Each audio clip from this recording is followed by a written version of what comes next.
Hello future officers, I hope कि आपकी जो आंसर राइटिंग सेशंस है उसको कंटिन्यू कर रहे हैं। और मैं आपसे ये एक्सपेक्ट करती हूँ विदाउट खुद को जज किए, बिना खुद को जज किए हुए बस पेन उठाना है, प्रीवियस ईयर क्वेश्चंस देखना है और जो आपको समझ आए। स्टार्टिंग में फॉर्मेट का बस ध्यान रखिएगा कि इंट्रोडक्शन देना है, देन बॉडी पार्ट होना चाहिए जिसमें इंपॉर्टेंट पॉइंट्स होना चाहिए, देन निष्कर्ष कंक्लूजन। उसके अलावा विदाउट खुद को जज किए बस आंसर राइटिंग स्टार्ट कर देना है। कोई भी माइंड में ऐसा कुछ नहीं बनाना है कि मेरे से गलती हो गई। आपका आंसर कंप्लीट होने के बाद आप खुद देखेंगे, ऐसे बहुत सारे फैक्ट्स होंगे जो आपको पता होगा आपने राउट डाउन नहीं किया है, ऐसे बहुत सारे कोट्स होंगे, ऐसे बहुत सारी इन्फॉर्मेशन होगी, ऐसे फ्लो चार्ट्स होंगे। कोई बात नहीं, आप कंटिन्यू तो करिए। इम्प्रूवमेंट आपको 1 वीक में ही दिख जाएगा, या 1 महीने, अगर बहुत लेट हो रहा है कोई दिक्कत नहीं है, आपको 1 महीने में ही आपको इसका इम्प्रूवमेंट दिख जाएगा। बाकी आंसर राइटिंग सेशन तो हम कर ही रहे हैं, ये भी काफ़ी हेल्पफुल होगा। तो जैसा कि ये राइट डाउन मैंने किया हुआ है, मैं जैसे कि सिलेबस भी हम डिस्कस करते हैं, क्योंकि देखिए ये हमारा सिलेबस है, ठीक है। ऐसे कुछ आपके पास जो आपको नेट पे मिलेगा, यूपीएससी का सिलेबस कुछ ऐसा मिलेगा। ये हिंदी में है, ये इंग्लिश में है। मेरे पास भी ये था, टू द पॉइंट। आपको कुछ भी विदाउट सिलेबस नहीं पढ़ना है, टू द पॉइंट करना है। अब इसको भी कितना डीप किया जा सकता है, मैं आपको 1 बाय 1 सब्जेक्ट वाइज बता रही हूँ। तो जैसा कि हमने कल आर्ट एंड कल्चर का डिस्कस किया था, टू द पॉइंट। अब मैंने, क्योंकि आपके माइंड में आ रहा होगा कि एंशिएंट हिस्ट्री तो हमने किया नहीं, डायरेक्ट मॉडर्न हिस्ट्री पे कैसे स्विच कर रहे हैं, मैं आपको बता दूं। अगर एंशिएंट हिस्ट्री का मैंने जो आर्ट एंड कल्चर में जो डीप बताया है उसको सॉल्व कर लिया तो आपको एंशिएंट हिस्ट्री कंप्लीट हो जाएगा। देन हम मॉडर्न हिस्ट्री पे स्विच करेंगे। तो पहला हमारा काम है जो क्वेश्चन सॉल्व करना, तो पहले वो हम स्टार्ट करते हैं। आज जो है मैंने यूपीएससी 2013 का PYQs लिया है। अब धीरे धीरे, क्योंकि हमने पीएससी के काफ़ी सारे क्वेश्चन सॉल्व कर लिए हैं, तो आपको एक प्रैक्टिस बन गई होगी, एक अंडरस्टैंडिंग क्रिएट हो गई होगी, है ना। तो अब धीरे धीरे इसको स्विच जो है वो यूपीएससी से करेंगे ताकि आपका कॉन्सेप्ट भी जो है स्ट्रांग हो। तो आज का क्वेश्चन है, देखिए अब यूपीएससी और पीएससी के क्वेश्चन में आप खुद आइडेंटिफाई कर पाएंगे कि पीएससी के जो क्वेश्चंस होते हैं वो डायरेक्ट होते हैं, बट जो यूपीएससी का है ना, क्वेश्चंस डायरेक्ट हो सकते हैं बट उसको वो कंसेप्चुअल बना देता है ताकि अंडरस्टैंडिंग आपकी जो है वो बढ़े as a IAS officer, as a civil servant. क्योंकि सिचुएशंस, केसेस, आपको केस स्टडीज़ कैसी भी मिल सकती है, आपको उससे डील करना सीखना पड़ेगा। तो इसकी स्टार्टिंग जो है वो हमारे आंसर राइटिंग से होती है। क्वेश्चन है, संविधान में संशोधन करने के संसद के स्वैच्छिक अधिकार पर भारत का उच्चतम न्यायालय नियंत्रण रखता है। समालोचनात्मक विवेचना कीजिए। क्वेश्चन समझ में आया क्या? ये कहना जा रहा है कि जो संविधान में संशोधन करने का अधिकार दिया गया है, उस ऑटोनॉमस राइट को उच्चतम न्यायालय, हमारा सुप्रीम कोर्ट जो है वो कंट्रोल करता है। तो इसकी आलोचना करना है कि क्या वो सही है, क्या वो ऐसा करता है, ये हमें प्रूव करना है। तो बॉडी से हम स्टार्ट करते हैं, मतलब इंट्रोडक्शन से। संविधान में संशोधन की शक्ति संसद को अनुच्छेद 368 के अंतर्गत प्रदान की गई है। सबसे पहले हमें क्या करना है, संवैधानिक जो भी प्रावधान है, अनुच्छेद हैं या फिर जो भी, उसको जो है हमें ऐड करना है। प्रारंभिक वर्षों में इन शक्ति की सीमा को लेकर न्यायपालिका और विधायिका के बीच मतभेद रहा है।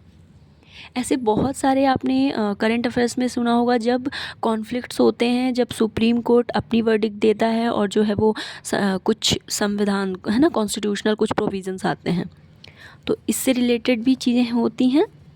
तो अब इस कहाँ से सुप्रीम कोर्ट को ये राइट मिला है कि वो कंट्रोल कर सकता है? 1973 के केशवानंद भारती वर्सेस बनाम केरल राज्य के निर्णय में कहा गया कि संसद को संविधान के किसी भी भाग में संशोधन करने की व्यापक शक्ति है, किंतु वह संविधान की मूल संरचना को नष्ट या परिवर्तित नहीं कर सकता। मतलब जो हमेशा संवैधानिक प्रावधान है उसको कम्प्लीटली डिस्ट्रॉय नहीं किया जा सकता, उनमें चेंजेस किया जा सकता है विदाउट उसके बेसिक फीचर्स को इफ़ेक्ट किए हुए। मूल संरचना के अंतर्गत स्पष्टता तो नहीं, मतलब क्योंकि जो दिया गया है ना, मूल संरचना को ना प्रभावित किया जाए, ये क्लियरली कहीं प्रावधान नहीं लिखा हुआ है, लेकिन जो कंसीडर किया जाता है उसके अंतर्गत है कि इसके अंतर्गत संविधान की सर्वोच्चता, लोकतांत्रिक व्यवस्था, धर्मनिरपेक्षता, विधि का शासन, शक्तियों का पृथक्करण, न्यायिक समीक्षा आदि माना गया है। यह निर्णय संसद की संशोधन शक्ति पर एक संवैधानिक नियंत्रण स्थापित करता है।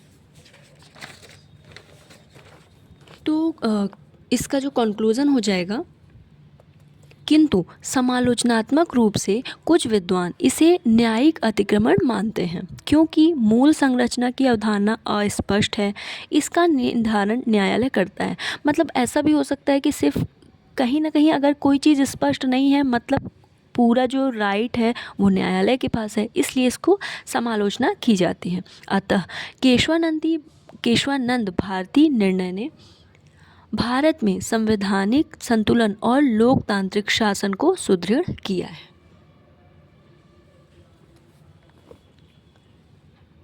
तो ये आपको समझ में आ गया। आते हैं हम नेक्स्ट क्वेश्चन पर। हमारा जो नेक्स्ट क्वेश्चन है वो है ज्योग्राफी से रिलेटेड। अब जैसा कि आपने क्वेश्चन देखा कि संसार, ये यूपीएससी का क्वेश्चन है, ये सिर्फ इतना पार्ट नहीं है, इसका एक क्वेश्चन ऐसा था, कंप्लीट क्वेश्चन ऐसा है कि प्रेजेंट में जो भी उस टाइम उष्णकटिबंधीय चक्रवात आया था उसके बारे में बताना था। देन हमें बताना था कि संसार में उस नाम को डिफ़ाइन करके, उस नाम को जो है शो करके, पॉइंट आउट करके बताना था कि संसार में उष्णकटिबंधीय चक्रवातों को कैसे नाम दिया जाता है, विस्तार से बताइए। क्योंकि आपने नाम को सुना होगा, ये साइक्लोन आया है, ये टाइफून आया है ना, तो मैंने उस टाइम के चक्रवात को साइक्लोन का नाम ना लेके डायरेक्ट क्वेश्चन किया। अब सबसे पहले आपको चक्रवात के बारे में पता होना चाहिए, जो कि मैंने प्रीवियस ईयर क्वेश्चंस में भी, जो हमारे आंसर राइटिंग सेशंस के हैं उसमें भी सॉल्व किया है, और मेरी क्लासेस ज्योग्राफी की उसमें भी मैंने अच्छे से डिटेल में बताया हुआ है, उष्णकटिबंध और शीत कटिबंध, ठीक है, चक्रवातों के बारे में, तो देख लेंगे उसको। अब हम इस क्वेश्चन का आंसर करते हैं। यहाँ हमें चक्रवात के बारे में नहीं बताना है, उसको नाम कैसे दिया जाता है उसके बारे में डिटेल करना है। तो इंट्रोडक्शन से स्टार्ट करते हैं। उष्णकटिबंधीय चक्रवातों को पहचानने, चेतावनी जारी करने तथा अंतर्राष्ट्रीय समन्वय को सरल बनाने के उद्देश्य से विश्व मौसम विज्ञान संगठन वर्ल्ड मेट्रोलॉजिकल ऑर्गेनाइजेशन के दिशा निर्देशों के अनुसार नाम दिए जाते हैं। नामकरण की प्रक्रिया क्षेत्रीय स्तर पर की जाती है। अब नामकरण की आवश्यकता क्यों पड़ती है? एक ही टाइम पर कई साइक्लोन्स आ सकते हैं, तो अगर चेतावनी देनी होगी तो किसी एक साइक्लोन का हम नाम देंगे, बट वो ज़रूरी नहीं कि हर जो है हर महासागर के पास आए या हर लैंड के पास आए, तो एक नाम अलग अलग रहेगा, तो एरिया डिफ़ाइन करना, चेतावनी को डिफ़ाइन करना ईजी होगा। वैज्ञानिक, प्रशासनिक, आपदा प्रबंधन, भ्रम से बचाव होगा। आम जनता को चेतावनी देने में जल्दबाजी करना आसान होगा, मतलब उनको जल्दी जो है वो इन्फॉर्मेशन दी जा सकती है, तो इन्फॉर्मेशन के लिए ईजी होगा। अब नामकरण की जो प्रक्रिया है वो कैसी है? महासागरीय क्षेत्र नाम की सूची, मतलब महासागर जितने हैं उनके नाम पर जो है वो लिस्ट बनाई जाती है। अटलांटिक और पूर्वी प्रशांत मतलब पैसिफिक ओशियन, तो अटलांटिक और पूर्वी ईस्ट पैसिफिक में उसको हरिकेन नाम दिया जाता है, हरिकेन नाम से जाना जाता है। पश्चिमी प्रशांत मतलब वेस्ट पैसिफिक ओशियन में टाइफून बोला जाता है। हिंद महासागर और ऑस्ट्रेलिया में इसे चक्रवात मतलब साइक्लोन माना जाता है, जो हम चक्रवात जानते हैं।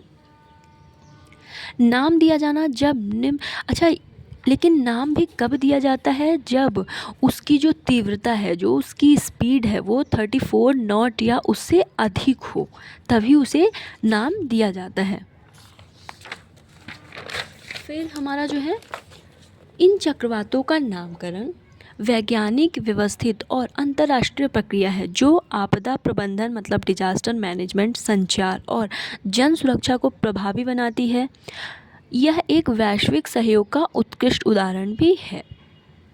यह हमारा निष्कर्ष हो गया बाकी आपको जैसा थोड़ा बहुत ऐड करना हो, आप टू द पॉइंट तो आप नहीं लिखेंगे, कोई रटने की चीज़ ये नहीं है, प्रैक्टिकल होना चाहिए, मतलब प्रैक्टिकली आपको आंसर देना आना चाहिए। तो अब हम अपना जो है वो सिलेबस कंटिन्यू करते हैं। तो एग्जैक्टली जो मैंने आपको बताया कि एग्जैक्टली यूपीएससी का सिलेबस जो है वो ऐसा है ना। थोड़ा सा इसने आर्ट एंड कल्चर के बारे में, फिर यहाँ पे वर्तमान समय आधुनिक मतलब मॉडर्न हिस्ट्री, स्वतंत्रता संग्राम जो हुए, उसके बाद वर्ल्ड हिस्ट्री के बारे में, भारतीय समाज, इंडियन सोसाइटी भी क्योंकि इसी में सब्जेक्ट है, महिलाओं की भूमिका, महिला संगठन, है ना, आप देख पा रहे हैं ये। फिर विश्व भौतिक भूगोल की मुख्य विशेषताएं, विश्व भर मतलब ज्योग्राफी, इसने सब कुछ बताया बट इसने पूरा डिफ़ाइन नहीं किया। और मैंने जब प्रिपरेशन स्टार्ट की थी तो सबसे पहले मैंने बहुत डीपली जो है वो सिलेबस को जो है डिस्क्राइब किया था, ताकि मैं टू द पॉइंट पकड़ूं और बिल्कुल भी मेरा टाइम वेस्ट ना हो, और वन बाय वन मेरे सारे टॉपिक मेरे कंप्लीट हो जाएंगे। मेरे पास एक रिवीजन करने के लिए बेस्ट जो है मटेरियल हो जाएगा, खुद का हैंड रिटेन हो जाएगा, मतलब खुद के हाथ का, तो वो ज़्यादा इजी होता है आपको रिवीजन के लिए। तो स्टार्ट करते हैं। मॉडर्न हिस्ट्री में जो कुछ मेन पॉइंट्स होते हैं वो आता है establishment of British rule in India. हम मॉडर्न हिस्ट्री क्यों पढ़ते हैं? क्योंकि हमारे यहाँ ब्रिटिश रूल जो है वो आ चुका था, तो यहीं से इसकी स्टार्टिंग होती है। Economic impact of British rule, आपने क्वेश्चंस देखा होगा कि ब्रिटिश रूल का हमारे आर्थिक व्यवस्था पर क्या प्रभाव पड़ा है। ये आप मॉडर्न हिस्ट्री की जब बुक उठाएंगे, स्पेक्ट्रम हो या कोई भी, आपको आर्थिक प्रभाव का पूरा एक चैप्टर है बहुत डिस्क्राइब करता हुआ, है ना। Rise of nationalisation. अच्छा, अब इसके अंदर भी टॉपिक्स हैं, आप ये मत सोचिएगा कि ये टॉपिक्स इतने से कंप्लीट हो जाते हैं। Indian national movement 1905 to, Indian national movement जितना भी हुआ वो 1905 में, जिसमें बंगाल डिवीज़न, है ना, मार्ले मिंटो, ये सब चीज़ें, मॉन्टेग्यू, चेम्सफोर्ड, ये सारी जो भी आई थी प्रावधान वो इसके अंदर में आ जाता है। Rise of Gandhian leadership, Gandhi ji का हमारे स्वतंत्रता संग्राम में कितना इंपॉर्टेंस है, इससे कोई भी अनभिज्ञ नहीं है, ऐसा है नहीं, कोई भी पर्सन नहीं है जो जानता ना हो, इवन जो प्रिपरेशन नहीं करते वो भी जानते हैं। Development of national movement 1929 to 40 के बीच में जितने भी मूवमेंट्स हुए, क्विट इंडिया मूवमेंट, भारत छोड़ो, पीरियड ऑफ 1940 का जो टाइम था उसके बारे में हम डिस्कस करेंगे। देन इंडिया आफ्टर इंडिपेंडेंस, ये हमारा एक बुलेट पॉइंट्स हो गया, मतलब मॉडर्न हिस्ट्री को कितने पार्ट में डिवाइड कर सकते हैं। अब मैं आपको इतना हेल्प कर रही हूँ, देखिए अब मैं इन पॉइंट्स के भी अंदर कौन कौन से पॉइंट्स बस आपको जो है वो प्रिपेयर कर लेना है, वो हेल्प कर रही हूँ। तो अब हम देखते हैं इसके अंदर कौन कौन से पॉइंट्स आते हैं। मैं सच बताऊँ, मैं स्टार्ट इस चीज़ से, इस सिलेबस से इसलिए नहीं करती, मुझे ऐसा लगता है कि लोग ये ना सोचें कि हमारा जो है वो टाइम वेस्ट कर रही हैं, इसलिए मैं इसको लास्ट में जो है वो डिस्कस करती हूँ, ताकि आपका बिल्कुल भी टाइम वेस्ट ना हो। मैं काम करती हूँ, आपका वाकई में टाइम लॉस ना हो, इसलिए मैं इस जो सिलेबस है इसकी भी एक छोटी छोटी वीडियो अलग से बना देती हूँ। Okay, for answer writing today, thank you so much.